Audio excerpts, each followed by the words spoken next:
জানিয়ে দেয়। ইয়া আইয়ুহাল্লাযীনা আমানু ইন্নামাল খামরু ওয়াল মাইসিরু ওয়াল আনসাব ওয়াল আজলামু রিজসুম মিন আমালিশ শাইতান ফাজতানিবুহু লাআল্লাকুম তুফলিহুন।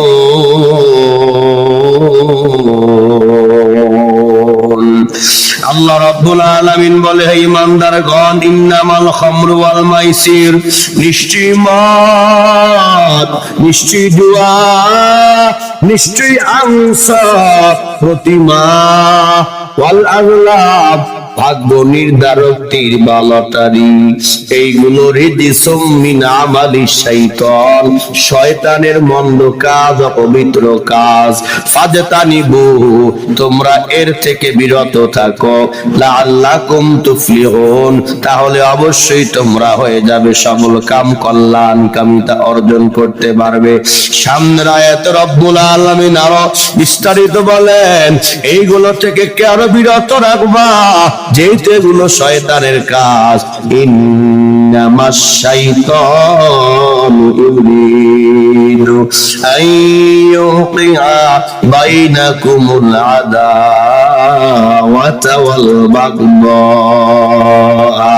ফিল খামরি ওয়াল মাইসির ওয়া ইয়াসুদ্দাকুম আন যিকরিল্লাহ ওয়া আনিস সালাহ ফাহাল আনতুম মুনতাহুন।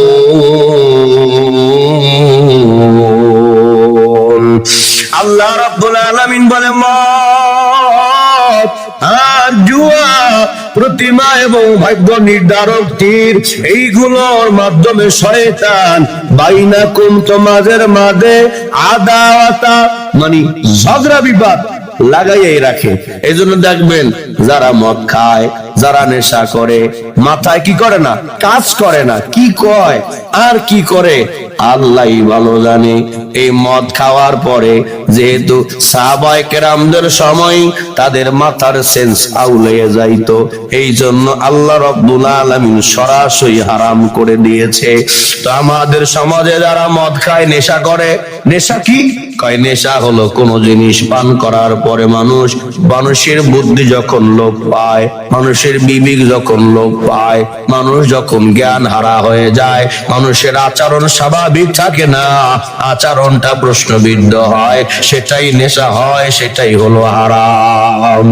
মাইসির মানে হচ্ছে জুয়া। এই জুয়া যে কোনো ধরনের জুয়া হতে পারে। আমাদের সমাজের মধ্যে তাসের মাধ্যমে মানুষ জুয়া খেলে, লুডুর মাধ্যমে মানুষ জুয়া খেলে, ক্রিকেটের মাধ্যমে জুয়া খেলে, ফুটবলের মাধ্যমে মানুষ জুয়া খেলে, দাবার মাধ্যমে মানুষ জুয়া খেলে। এই জুয়াটা বর্তমান সমাজের মধ্যে মহামারী আকার ধারণ করেছে। যুবকেরা এই জুয়ার ব্যাপারে খুব তাদের আগ্রহ। কেন? এই জুয়া মানুষকে ধ্বংস করে দেয় জানার পরও মানুষ সেই দিকে কেন অগ্রসর হয়?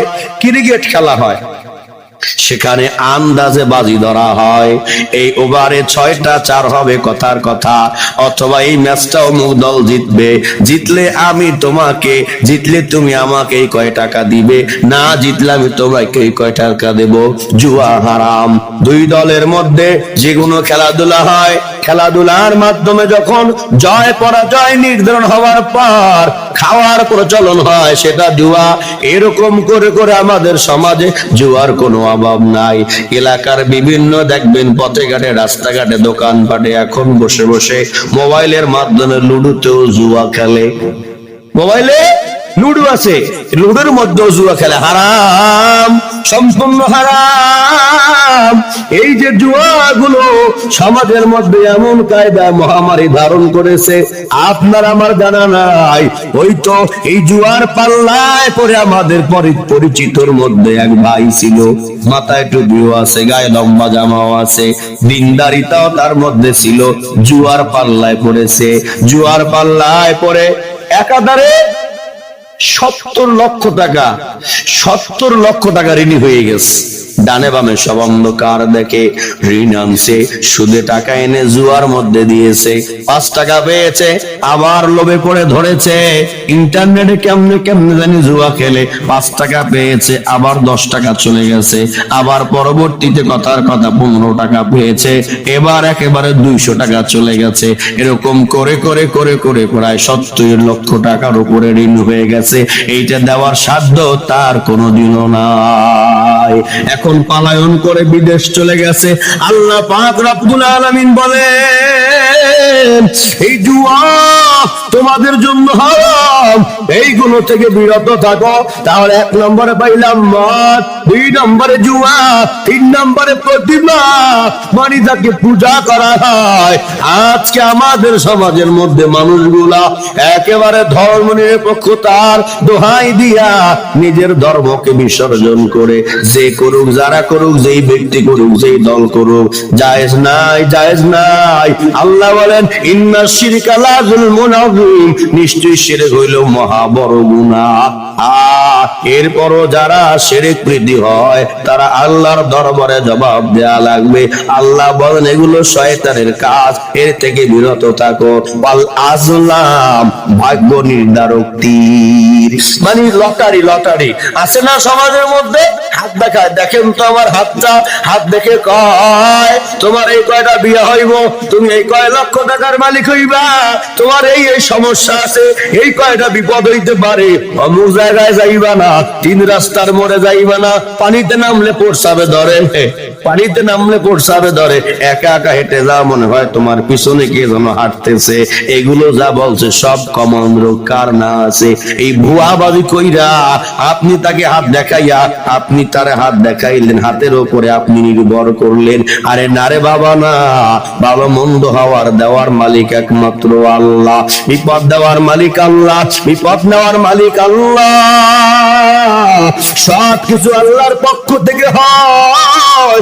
এরপরও যারা অপরকে হাত দেখায়, ভাগ্য নির্ধারক তীর নির্ণয় করে, আল্লাহ বলে এগুলো খারাপ কাজ, এগুলো থেকে তোমরা বিরত থাকো। তাহলে 1 নম্বরে মদ, 2 নম্বরে জুয়া, 3 নম্বরে প্রতিমা মানে মূর্তি, 4 নম্বরে ভাগ্য নির্ধারক তীর লটারি। এই লটারি দ্বারা ইসলামে জায়েজ নাই। পরে ভাই আল্লাহ পাক রব্বুল আলামিন বলেন, এগুলো আমি আল্লাহ কেন নিষেধ করলাম জানোনি? ইন্নামা শাইতান, নিশ্চয়ই শয়তান, ইউরিদু মানে সে চায়, তোমাদের মাধ্যমে বাইনাকুম, তোমাদের মাঝে একে অপরের মাঝে আদাওয়াতা মানে দ্বন্দ্ব লাগাইয়া রাখতে চায়, ঝগড়া লাগাইয়া রাখতে চায়, বিপদ লাগাইয়া রাখতে চায়। আমাদের এলাকায় একটা লোক ভালোই ছিল, কিন্তু পেয়ে বসছে মদে, মদের অভ্যাস ছিল, মদ খেয়েছে, জুয়া খেলতো। এরপর এলাকায় আসতেছে, আসার পরে স্বাভাবিক ছোট্ট একটা বিষয় নিয়ে একজনের লগে লাগছে, মারছে মাথার উপরে বাড়ি। মাথা তো কাজ করে না, মাথার উপরে বাড়ি মারছে, মাথা গেছে ভাইটা, বিশাল ঝামেলা, অনেক বড় দ্বন্দ্ব, পরিশেষে এলাকা ছাড়া।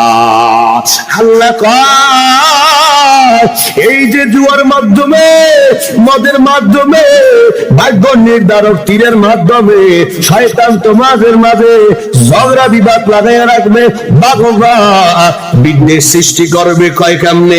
যেগুলা দেখবেন মদ খায়, যেগুলা দেখবেন জুয়া খেলে, এরা মনে করে আমার সাথে ভালো মানুষ এলাকার একটাও নাই, এরকম মনে করে। এই আমার চেয়ে ভালো এলাকা আছে কেডা? আমি তো এলাকার সবচাইতে ভালো। এরপরে অবস্থা, রাস্তায় খাম্বা একটা দেখে 2টা, বাড়িতে একেবারে বিরাট কায়দায় বউ কিলাকিলি শুরু, বউ পিড়ায়। আল্লাহ পাক বলে, ফাজতানি বহু, এর থেকে বিরত হও। আল্লাহ পাক রব্বুল আলামিন এরপরে সামনে বলে, শয়তান চায় মদের মাধ্যমে, জুয়ার মাধ্যমে তোমাদেরকে আন যিকরিল্লাহ, আল্লাহ স্মরণ থেকে তোমাদেরকে দূরে রাখবে। আল্লাহ স্মরণ থেকে কেমনে দূরে রাখে? যারা মদ খায়, গাঁজা